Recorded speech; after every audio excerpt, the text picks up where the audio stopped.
Hey fam, Master Coach G here, thriving after 50. And in today's episode, I am talking about lung health. Our lung health is crucial because we all know that our lungs supply the oxygen that our body needs. But even more importantly, that it also removes the carbon dioxide, keeping our organs and our cells functioning properly. Now, I just did an episode a few weeks ago, maybe on cell health. So now you see how the organs and the cells depend on each other in order for our whole body to function properly. Lung health is essential, especially for our overall well-being if we're older than 50, okay? Because what happens is our lung function naturally declines. You'll probably find yourself more short of breath at 55 than you were at 25. So yes, it does decline. So I'm going to share some key factors to support and improve our lung health, okay? I am going to share why lung health matters. This is Master Coach G, and I will see you on the inside.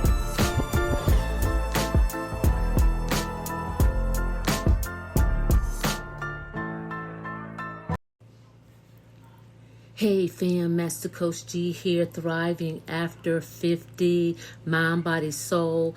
And in today's episode, I am talking about lung health because lung health is crucial because we need our oxygen, and because without oxygen we can't live. So not only do we need it for oxygen, does our body need it for oxygen, but it also removes the carbon dioxide that our body accumulates. But it keeps our organs and our cells functioning properly. Now, a few weeks ago, I did an episode on cell health. So now this month, I'm doing talking about the organs, and our lungs is one of the organs that I want to hone in on because lung health is essential for our overall well-being, number one. But especially if we're over 50. Okay, because when we're over 50, our lungs tend to naturally decline. The function of our lungs, that's what I mean when I say that. The function of our lungs naturally start to decline once we're over 50. So what I want to do is I want to share some key factors to support and some information to improve our lung health, because that's one of the things I like to do. I don't just like to talk about a subject. I like to also give some information on how we can improve the quality of our life. So I'm going to share why lung health is important. Number one is because our oxygen for energy, okay? Every cell in our body needs oxygen. Every single cell. It needs oxygen. So when we have weak lungs, it makes us feel tired and short of breath. Okay. So, and that's because our cells produce energy. Okay. The second thing is that a strong immune system. When you have healthy lungs, you have a stronger immune system. Healthy lungs help us to protect us from infections like colds, flus, pneumonia, COVID variants. It protects us from that. A strong immune system. I did, 2-3 weeks ago, I did a podcast on our immune system. So I want you to see how all these things work together, so usually if you're having a symptom, we have to understand that it could be, an array of things. That's why you have to do enough research to be able to kind of pinpoint and not just treat the symptoms. That's the whole point of me saying that. Okay, we have better heart health.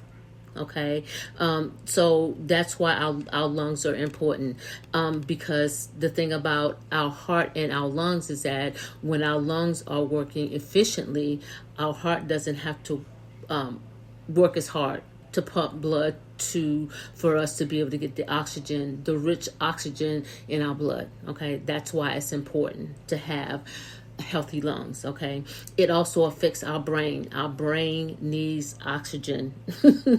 Our brain needs oxygen to function. I mean, and the thing is that poor lung health can lead to memory loss. Okay, memory issues. Okay, brain fogs. So yeah, our brain needs oxygen. So that's why it's important that we have healthy lungs. Okay.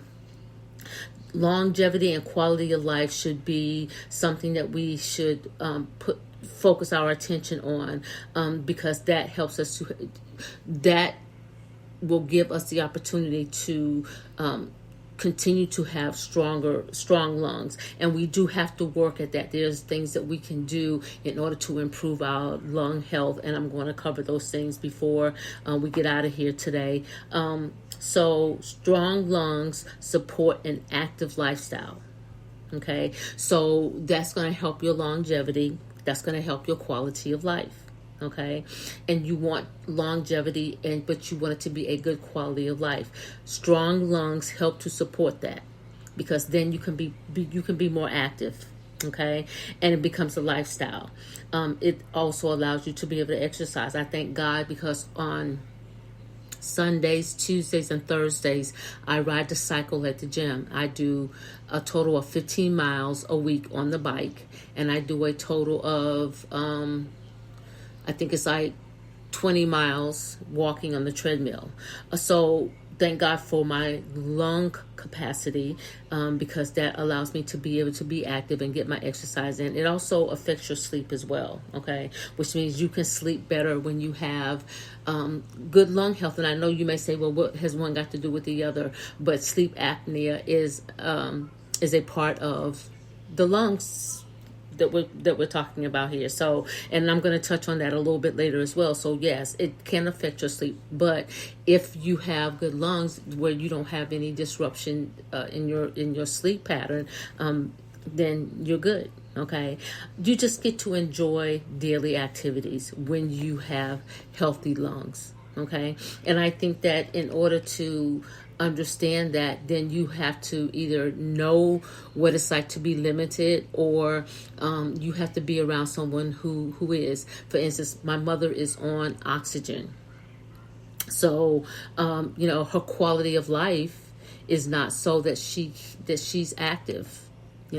She doesn't enjoy her daily routines that she used to enjoy. She used to like to go to Lowe's and look at the plants and, go here and go there, and she can't do that anymore. So her quality of life has definitely changed since she's been on oxygen. So she doesn't get to enjoy the day-to-day activities. Whereas for me, I'm thankful that I can get out and be active. So yes, if you are, or even someone who has asthma, which is another subject that's related to your lungs, that we're going to talk about a little bit later as well.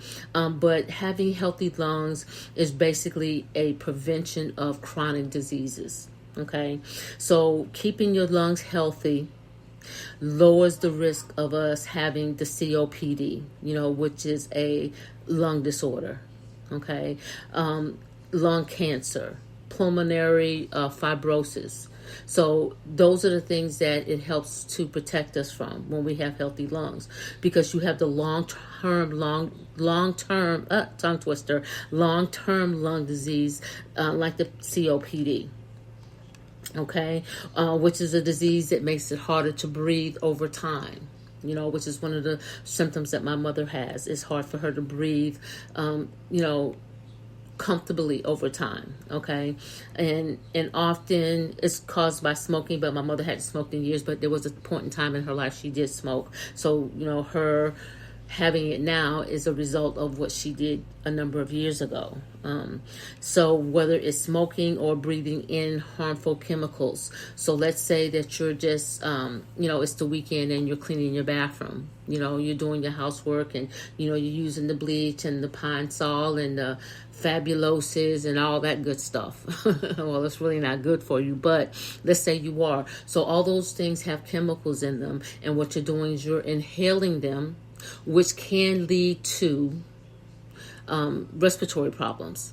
Okay, so even breathing in harmful chemicals is something that you have to be aware of. Okay, so now here's the asthma. Asthma is the condition where your airways swell and makes it harder for you to breathe. Okay, I've never had asthma. My husband had asthma when he was younger. Sometimes it's triggered by allergies or exercise or cold air. I guess it just depends on the type of asthma. And I'm, again, I never had it, so I can't really go really deep in depth about what it is. I just know that it is is where your airways swell up, and it just makes it hard for you to be able to breathe.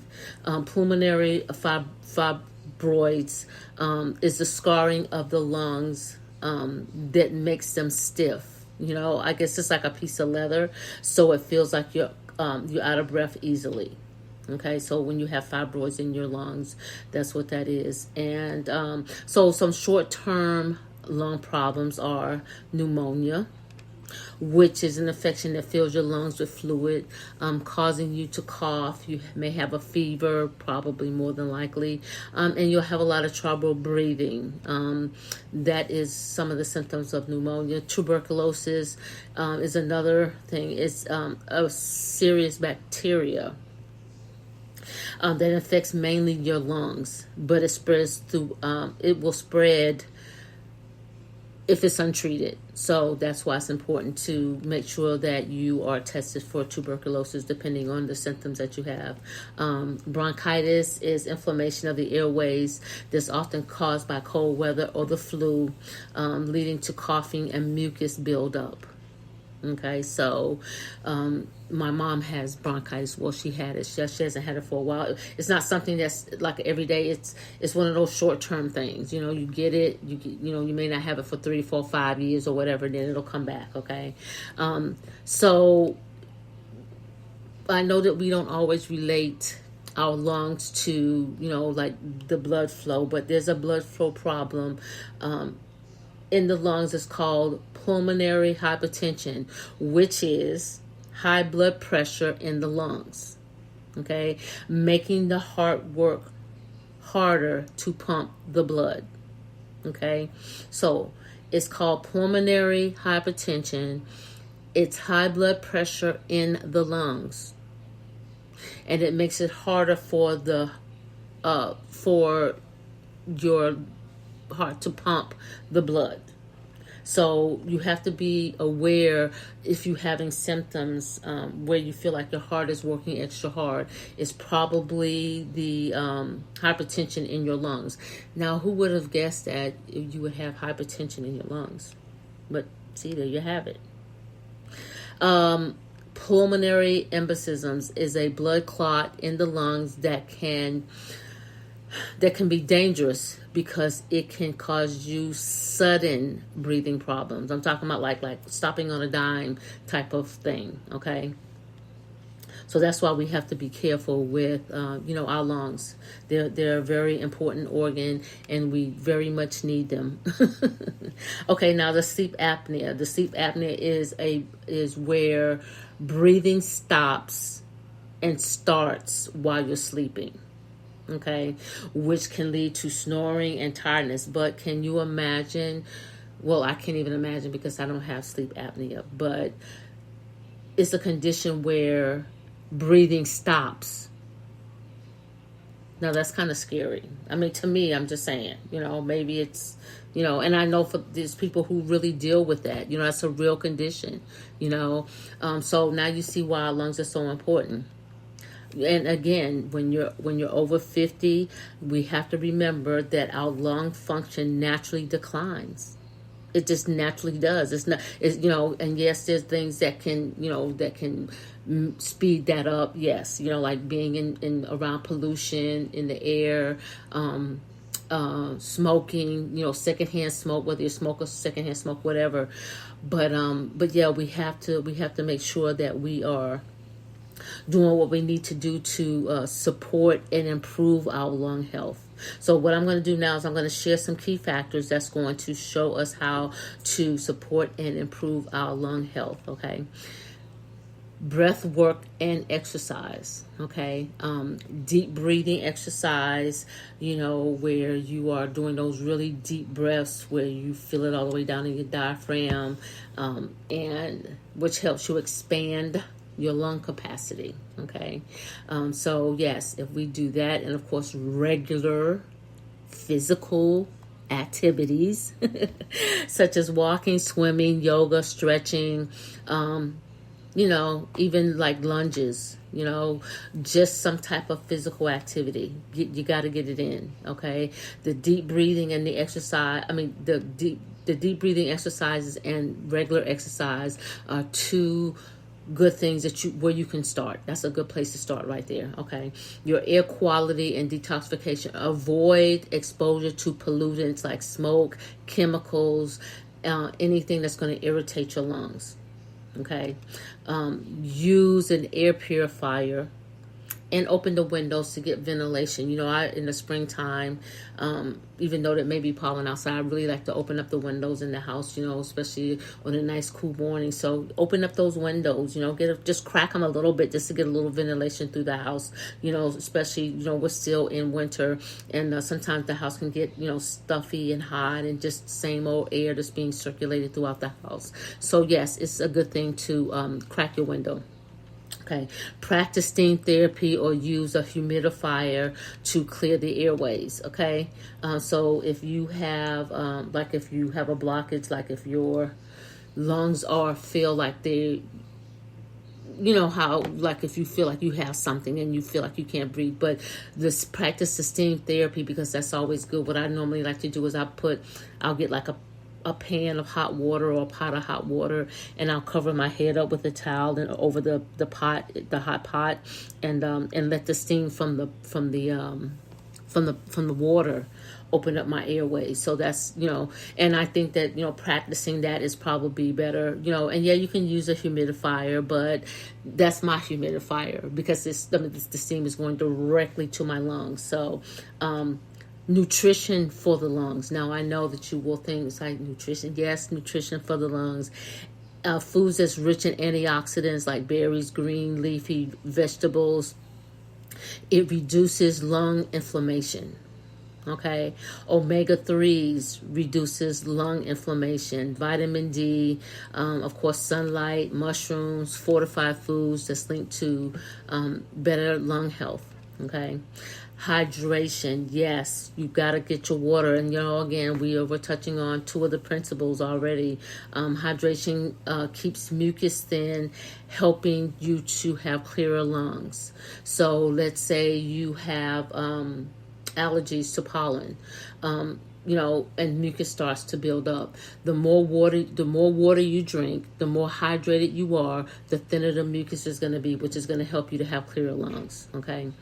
Avoid toxic and support detox. Okay, so quit smoking and limit your exposure to secondhand smoke. So if you are around someone that smokes, then remove yourself when they light up a cigarette, because that's secondhand smoking. It's not good for you. Okay, reduce your alcohol intake and to prevent lung inflammation. Consider herbal supports like ginger, turmeric, and lung cleansers. Okay, and they do have them. They are out there.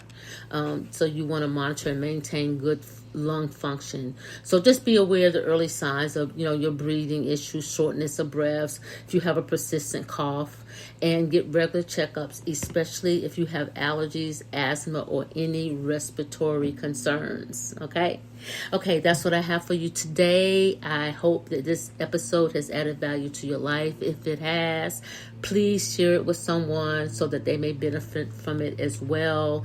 Also, subscribe to my channel so that every time I drop a new episode, you will be notified. Okay, but before I get out of here, let me give a thanks to my listeners around the world, here in the United States, Canada, Australia, Russia Federation, China, Mexico, Belgium, Ireland, South Africa, Brazil, Nigeria, United Kingdom, Germany, France, Bangladesh, Ukraine, Kuwait, India, Hong Kong, Dominican Republic, Philippines, Barbados, Saudi Arabia, Spain, and Japan. I want to thank each and every one of you for joining me here on Thriving After 50. This is Master Coach G, and I will see you on the next level.